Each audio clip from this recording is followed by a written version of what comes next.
Cagayan is both geographically and economically primed to serve as our gateway to space and host the country's first spaceport. A sounding rocket launch test is slated for next year. Yes, we are going to launch a rocket into space. Ang sabi ko kasi ng mga Marcos vlogger, maunlad daw ang Pilipinas ngayon. Ano opinion niyo po doon? Hindi po tayo maunlad. Nangungutang kayo eh. Kung maunlad kayo, hindi kayo nangungutang kung hindi nagpapautang pa kayo. Yan ang maunlad na bansa. Like Korea, nangungutang tayo. Hindi nga lang tayo pinautang, pinawian tayo. Dahil nakita nila yung corruption na nagaganap sa ating gobyerno. Ibig sabihin, pag pinautang tayo, nanakawit lang, baliwala lang yung pera. Hindi tayo maunlad. Atarantaduhan po yan. Ano ba naman kayo mga vloggers kayo? Huwag naman yung lokohin ng mga Pilipino. Kayo, nagbablog kayo, sabihin nyo yung pawang katotohanan lamang. Hindi kailangan pagandahan dito o pagalingan. Ang kailangan iparating nyo sa bansang Pilipinas ang tunay na balita. Hindi po tayo umaasenso. Tayo po ay ngayon ay nasa crisis. Ang meron lang tayo ay yung mga atleta natin na nagdadala ng karangalan sa bansa natin. Katulad ni Alex, di ba ho? Yung ating sa tennis, sa boxing, sa Olympics, di ba ho? Yung mga Miss Philippines, Miss Universe. Yan po ngayon ang nagdadala lang kaya gumaganda ang imahe ng Pilipinas. Pero ang gobyernong ito, from national, local, and barangay, iisa lang po ang mga sistema ninyo. Mga bulok ang sistema ninyo. Puro kayo halos, kurap kayo. Siyempre, kung ang puno, kurap, pati ang pinakaugat ay kurap din. Kaya hindi ako naniniwalang umaasenso. Dahil kung umaasenso ang Pilipinas, ay di, maganda kalsada. Di ba ho? Maganda na airport natin. Ang mga tao, may mga trabaho. Katulad sa Singapore, ang liit-liit ang bansa ng Singapore. May mahirap pa sa Singapore? Wala. Magandang gabi po sa inyong lahat. Napakarami po ang nagre-request tungkol sa kung ano ang nakikita ng ating tarot sa ating gobyerno. So, pag sinabi pong gobyerno, ito ay pangkalahatan na po. So, tarot, ipakita mo sa akin kung ano ang nakikita ng kapalaran sa tarot ng ating gobyerno ngayon. Yan. Tao, politika, pangkalahatan. Ay naku, agad-agad. May isang tao po dito. May isang taong tatayo. Bata pa po ito. At ito po ay magiging isa uling katipunero. Isang batang lalaki sa politika. Bago ito, at ito ay bago pa lang na, kumbaga, namomotivate sa larangan ng politika, pero siya po ay maninindigan. Isang batang politiko. Inuulit ko, maninindigan po siya at lalaban po siya sa ating gobyerno. Hindi laban na sakitan, kundi laban na wag ihinto ang ipinaglalaban ng iba ring kabataan tungkol sa korupsyon. At maaaring ito po ay nakaupo na ngayon. Bata pa siya, oh. May utak. At may yaman din siya, galing siya sa isang prominenteng pamilya.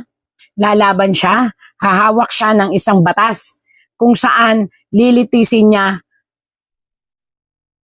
ang mga tao na may korupsyon na ginagawa. Yan po. Isang bagong sibol. Bata pa, lalaki.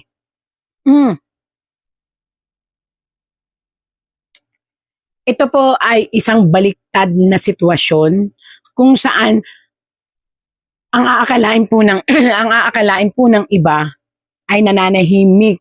Ito po ay pananahimik ng isang dating sitwasyon. Yan, nakita nyo, nakabaliktad. Kung saan ang akala ng ating pong gobyerno o ng mga taong nakaupo ay tahimik lang ang sitwasyon, pero hindi po. Ito po ay isang nakakawindang na revelasyon kung saan ang mga tao o politiko na dating umusig, lilinawin ko pa, ito ay isang sitwasyon ng isang politika o politiko. Tao at politika po ito, ha? Tao at sitwasyon ng politika. Kung saan ang akala nila ay nakukuha nila ang simpatya ng mamamayang Pilipino. Ito po ay mga nakaupo kung saan pinipilit nila na humabol, habulin ang mga sitwasyon upang maging karapat-dapat sila at maging maganda sa mata ng mga tao. Kaya lang po mababaliktad po at matutwist. Bakit? Matutwist, mababaliktad ang sitwasyon. Hindi na nila mapapaikot ang mga tao na maniwala. Aroy, bakit ganito? Lalong sisiklab ang galit sa puso ng mga tao sa mga nakaupo na may kinalaman sa flood control. Ibig sabihin po, hindi mamamatay ang usapin ng flood control at ng korupsyon. Sa halip, ito ay bubuhay ng mga patay. Ano yung bubuhay ng mga patay? Ang ibig sabihin po dito, may mga maglulutangan o maglalabasan na mga tao. Ayan po yung mga tao na nawalan ng buhay. Ibig sabihin po, ang ating gobyerno ay malulugmok sa isang sitwasyon kung saan mabiblame sa kanila ang lahat ng mga namatay na tao. At mula dito, mag-iisip na po ang sambayanang Pilipino upang lalong magkaroon ng malalim, ito, kaya nga po sabi dito, malalim na pagdarasal na magbago ang ating gobyerno. Uulitin ko po ha, malinaw. Mga namatay na tao po ito. Maraming namatay na tao na muling mabubuhay. Ibig sabihin mabubuhay, hindi yung kanilang katawan, hindi yung kanilang kaisipan. Kung hindi mabubuhay ang mga kwento at mabubuhay ang mga taong lalaban para sa kanila upang mabigyan sila ng hustisya. At again and again po, kaya nga po nakalagay ito, ang mabiblame po ay ang gobyerno natin o ang mga nakaupo sa gobyerno natin. Ito po ang nakita ng tarot.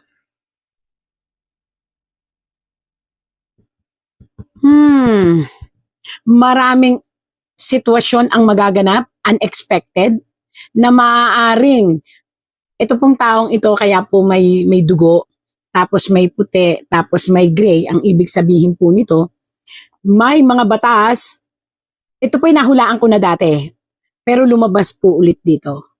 Ang ating gobyerno ay masusupresa sa isang batas na pang international.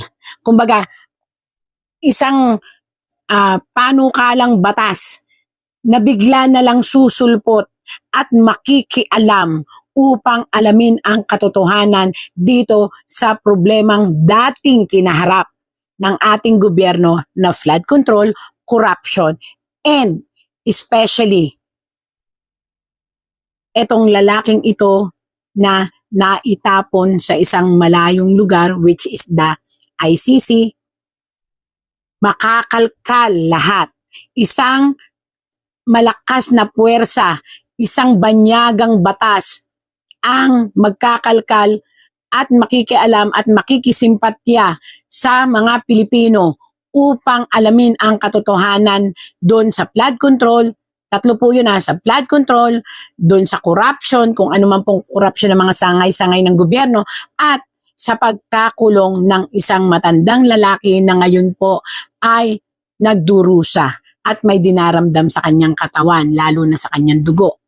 Yan. Yan po ang nakita ng tarot. Isang lalaki, again, politics po to. Isang lalaki ang ngayon ay wala sa posisyon pero siya'y nananatiling binoto ng bayan, ng mga tao, isa siyang batang lalaki, ang magiging matinding kalaban ng ating gobyerno at delikado ang buhay niya. Mag-ingat po ito. Isang batang lalaki, again po ha, isang batang lalaki, ang delikado ang buhay, ang past life niya ay parang katipunero, na magiging matinding kalaban ng ating gobyerno, ang nanganganib ang buhay, at maaaring ito ay, kung hindi po ito mag-iingat ha, masawi sa pamamagitan ng aksidente, ayan, pag-aksidente, or abduction, or ikidnap. Kaya mag-ingat itong batang lalaking ito. Ito po ay kumakalaban po ito sa gobyerno. Ang kanyang parang makikilala siya bilang isang lumalaban sa gobyerno. Paano ko po nalaman na lumalaban sa gobyerno? Nakabaliktad po siya. Tapos po, nakita nyo pula, ginto, at asul. Hindi po ba ang bayan natin ang ating bandila? Kaya lang po siya ay parang itataob o ipapatahimik. So mag-ingat po ito. Sana naman po huwag mangyari ito kasi parang nakita ko naman sa batang ito ay magaling siyang politiko at tapat siya. Ayaw lang niya ng magnanakaw. Yan po. Sana po ipagdasal natin na huwag itong mangyari pero nakita po ng tarot. Sinasabi ko lang po. Again and again, higit sa lahat, Panginoon, dasal po tayo. Pero sana po, kung sino ka man, mag-ingat ka. Marami ang naghahangad ng iyong pagkawala. Ng mga kalaban.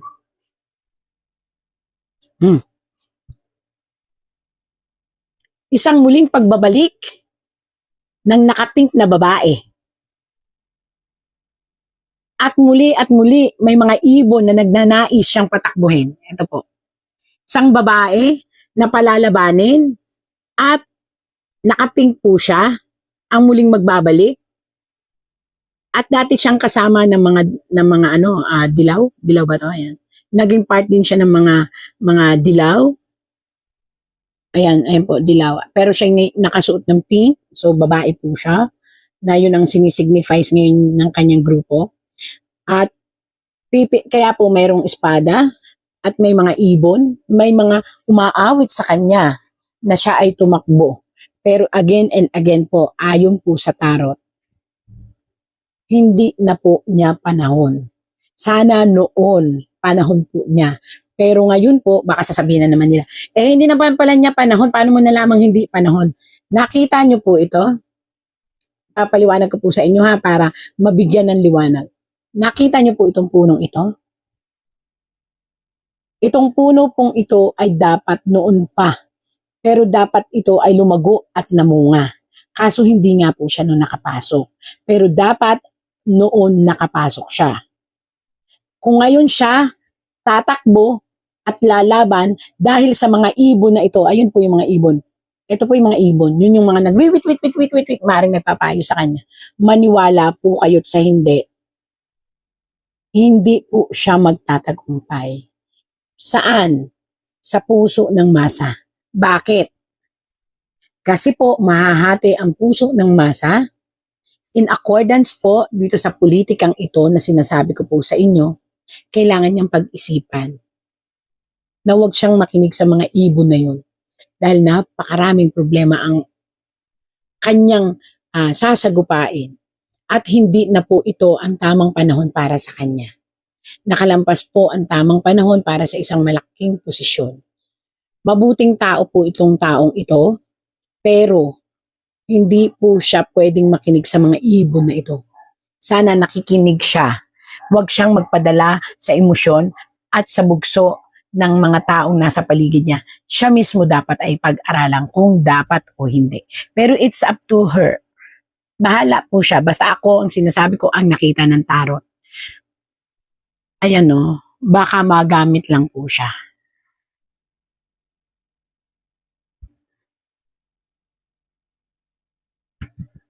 tatlong malalaking bansa ang magsasanib puwersa. Tatlong malalaking bansa ang magsasanib na puwersa upang mapalabas ang ating dating President Duterte. At susuportahan ito ng ibang mga karatig na maliliit na bansa.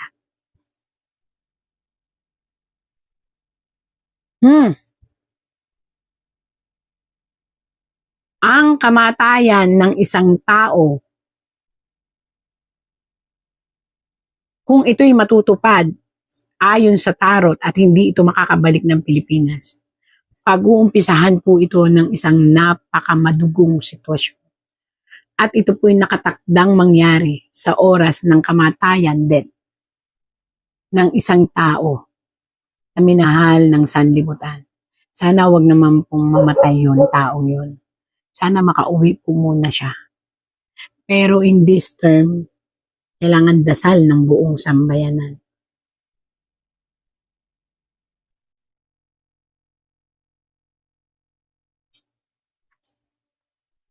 Pagbagsak po, ito po nakabaliktad. Pagbagsak o paghina ng isang namumunong mga mambabatas, maaring alam niyo na to, ang ICC. At yun po ay naihula ko na before. Ngayon, bumalik ulit. Ang ibig sabihin po nito, mararamdaman ng ICC na napakalaking damage sa kanila ang sitwasyon ng paggalaw nila sa dating presidente. At mula dito, magigising po sila. Ang masakla po sa pagkagising nila, marami na po ang magsusunuran ng mga bansa upang hindi sila arugain o tanggapin bilang isang kasanib na patas na lilitis sa bawat bansa. At maaaring ang kahinatnan po nito, kung hindi ito palitan, ito ay buwagin. Pero ito po ay, kaya nga nakalagay po dito, ito po ay pinag-iisipan ng mga bansa. Hindi po isang bansa, hindi dalawang bansa. Malalaking bansa na sasama ng maliliit pang bansa. Ay. Isang sitwasyon kung saan makikialam ang isang malademonyong kapangyarihan. Ayan po papaliwanag ko sa inyo. Malademonyong kapangyarihan. Bakit po malademonyong kapangyarihan? Ibig sabihin po nito, ito ay isang kapangyarihan na malakas, sobrang lakas. Hindi po ito kapangyarihan ng pera lang. Ito po ay kapangyarihan ng pagiging absolute. Malakas na kapangyarihan po ang parating na didisiplina sa babae at lalaki. At ito po ay matatanggap bago matapos ang terms ng babae at lalaki. Isang matinding hindi ko alam kung gulo po ito. As in parang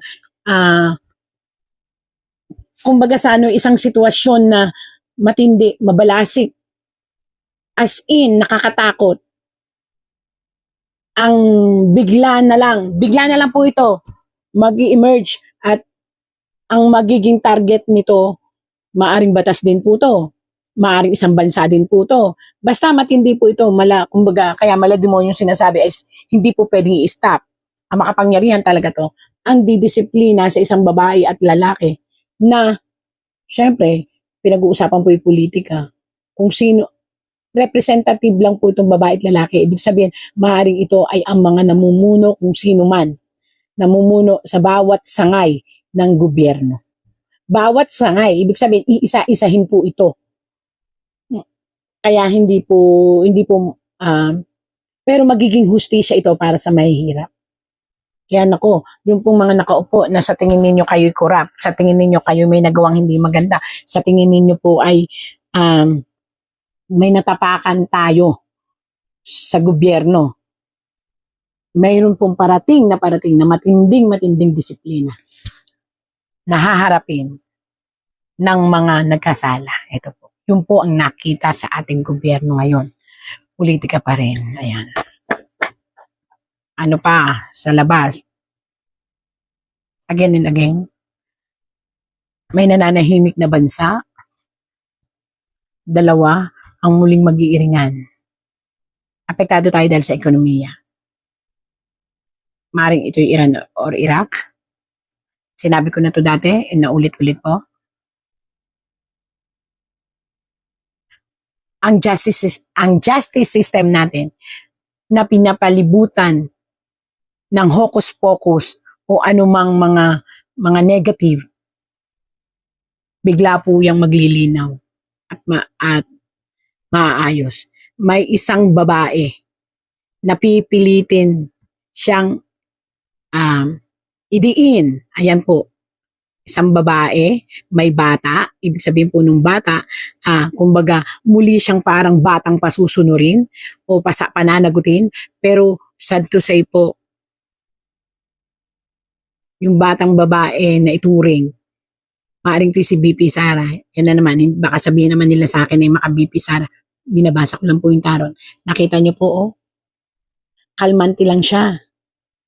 While ang daming susuporta sa kanya at mga taga-ibang bansa. Isang matinding batas ang susuporta upang ang lahat ng aligasyon sa kanya ay mapunta sa maganda. Isipin ninyo, siya na po ang ooperan ng mga apat na banyagang malalaking bansa ang tutulong sa kanya. Sa kaharapin niya na pagsubok sa kamay ng batas nating Pilipinas. Sana po yung mga mambabatas, mag-ingat po kayo sa bawat ihahain ninyo o sasabihin ninyo o ipaparatang dito. Kasi po, maaari itong mag-bounce back sa inyo later on. Sinasabi ko lang po ito, ang liwanag po. Isang banyagang malaking batas ang talagang mag-o-offer sa kanya ng tulong at mismo siya ang bibigyan ng tulong. 1, 2, 3, 4, 5, 6 po yan. Kaya lang yung isa ang talagang magpupumilit. Ito po'y banyaga. Paulit-ulit ako. Kaya sana po maisip ng bawat isa na magpakatotoo na lang. Ayusin na lang, magkasundo-sundo na lang. Kaysa sa dumating yung time na lahat ng iparatang dito sa babae ay mag-bounce back sa lahat ng mga magpaparatang sa kanya. Especially, she is being chosen kapalit ng kanyang ama. So may divine guide talaga po sila. So sana po mapag-isipan para walang gulo. Kasi po itong kapalaran na ito, na pinipilit, na paguhuin sila, ay naku, nakakatakot po. Maraming sasalo. At sa bawat pagsalo, paglubog ng kalaban. Yun po ang nakalagay dito. Marami pong ipupukol dito sa babaeng ito. Again and again, malalampasan. At hindi lang po malalampasan, mismong ang banyagang bansa ang tutulong sa kanya. At ang mga bagong sibol na mga katipunero ay magbubukas ng daan para proteksyonan sila. Yun po ang nakikita. Again and again, kahit anong sabihin po, patuloy po ang pagbagsak ng ating ekonomiya. Nawala na po ang kredibilidad ng mga businessman at saka mga malalaking negosyo. So, ito ang kailangan pong agapan. Kaya lang po sa ngayon ay talagang wala, bagsak po. Hay nako, nakakalungkot. Ano po ang ating gobyerno? Bakit ganun? Ang pangit ng... Gusto ko mapagandahin po ang pagbasa ng tarot. Yun po ang lumalabas. Ako po yung interpreter lang. Taga ano lang po ako, taga basa. Kaya kinakailangan po everyday magdasal. Yun po ang nakikita ng tarot sa ating gobyerno. tandaan po natin, kahit anong mangyari, God gives miracle every day. Or no such thing as... Meron as po yan, Madam Chair. Hindi naman tayo pinanganak ka.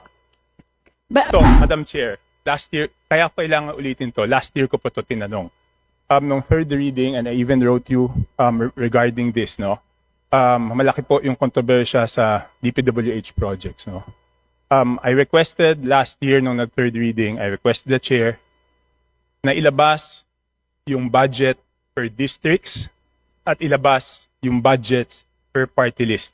Summarized, para alam natin magkano yung total per district at magkano yung total DPWH per party list at saan pumunta yon. Ngayon lumabas na po yung NEP ng DPWH.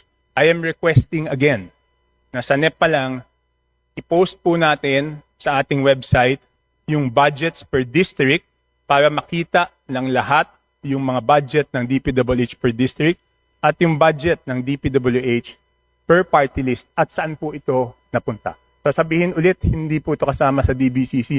Pero last year, kailan pa ako magkakaroon ng opportunity? Last year, tinanong ko yan nung third reading. Sumulat ako hanggang ngayon, walang sagot for the 2026. So palampasin na natin yung 2026. 2027, bakit hindi po natin, kung talagang gusto natin ng transparency, bakit hindi natin ipakita magkano ang budget per district, magkano ang budget per party list, at saan po ito napunta? Representative Tiangco, what is contained in the NEP? In the NEP itself, if you would look at the budget of DPWH, meron na rin naman pong mga totals doon per DEO.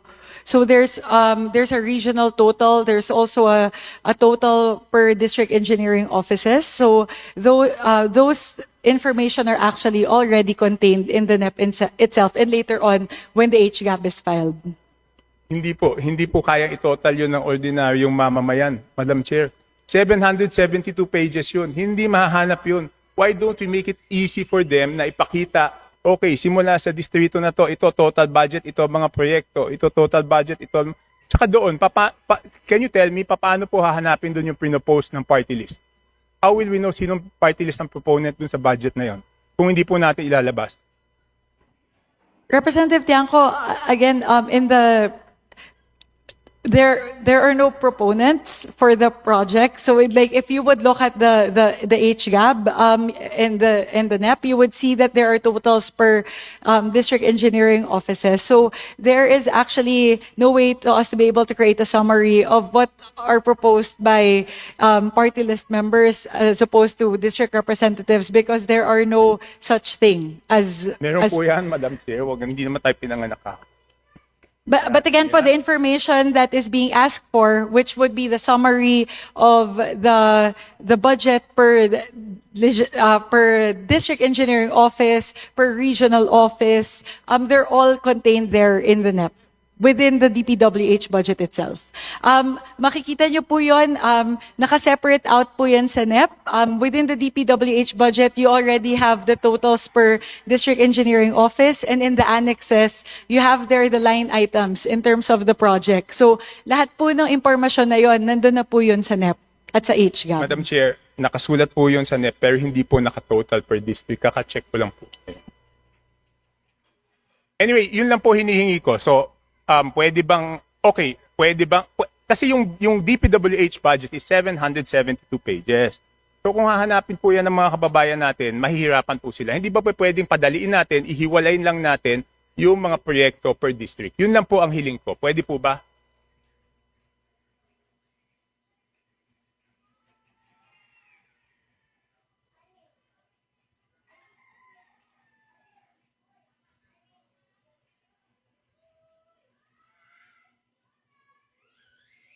May I defer for the answer the expert on the matter, the Vice Chairperson of the Committee on Appropriations, defending the budget of the Department of Public Works and Highways, Representative Romeo Momo, to respond to the query of the Honorable Chanco. Yes, Madam Chair, thank you. Ang totoo lang, in every DEO, mayroon tayong total budget and then mayroon ding naka-line ng mga projects, no? So, ang ibig sabihin siguro ni Honorable Chanco is yung mga nakalagay ng mga project ang ipa-scale natin, i-post natin. But yung projects na yun, madaling hanapin sa mga DEOs, no? DEOs natin, in fact, sa mga accounts ng mga DEOs, yung mga ano yun, yung Facebook accounts ng mga DEOs, nandoon naka-post yung ating mga projects. Madam Chair, hindi po para sa atin yun, para sa kababayan natin, para madali nilang makita. Hindi po para sa akin. Dahil tayo, pag hiningin natin sa DO, ibibigay. Pero may mga projects po na nasa NCR, nasa region, hindi po siya nakatotal per district. Pero dapat yun, pasok dun sa district. So ang hinihingi ko lang po is pagsamahin, simplihan, para makita ng kababayan natin ano po yung budgets per district. Yun lang po. Well, I think, Madam Chair, yung pinapost naman din ng mga regional offices at saka region is not for us, congressmen, but it is for everyone, especially doon sa constituents natin, doon sa ating mga distrito. Madam Chair. Madaling ma-access po yon sa lahat ng mga DEOs, mayroon silang mga publications, actually. Madam Chair, very quick clarification with the question of Kong Chanco. Yeah. Yes, given that the time of the Honorable Tiangco is up, yes, I would now like to recognize Just a very Deputy quick- Speaker Janet Guerin. Quick clarification para lang pong malinawan. Hindi po kasi magkapareho ang DPWH District Engineering Office vis-a-vis sa Congressional District Office. And sometimes it's a misnomer kasi yung ibang congressional district, akala mo halos walang budget, but actually hindi kapareho nung District Engineering Office and yung Congressional District Office. So if I may, Madam Chair, may we request for purposes of answering the Honorable Chanco that he be instead furnished a total allocation on a regional basis that will be more reflective of equitable distribution if indeed it is. Madam Chair, since the Honorable Garina replied to my manifestation, can I be given a chance to reply? Yes. Go ahead, Representative Chanco. We'll give you, with the indulgence of the other House members who are listed for interpellation, may we give the Honorable Tiangco time to manifest? Would that be amendable? Okay. With the concurrence of the other House members, Honorable Tiangco, go ahead po. Madam Chair, the only reason I will manifest is because there was a reply, no? Otherwise, I would have been finished. No, yun lang nga po. It's exactly the reason why. Kasi nga, iba po yung District Engineering Office, iba po yung Congressional District. Kaya nga, ang sinasabi ko, palabasin kung ano yung budget per Congressional District. Kasi nga po, yung per District Engineering Office does not mean na yun po yung budget sa distrito na yun. So yung sinasabi po ni Congresswoman Garin, yan po ang precise reason na gusto ko hiwalay siya per district. Yun lang po, Madam Chair.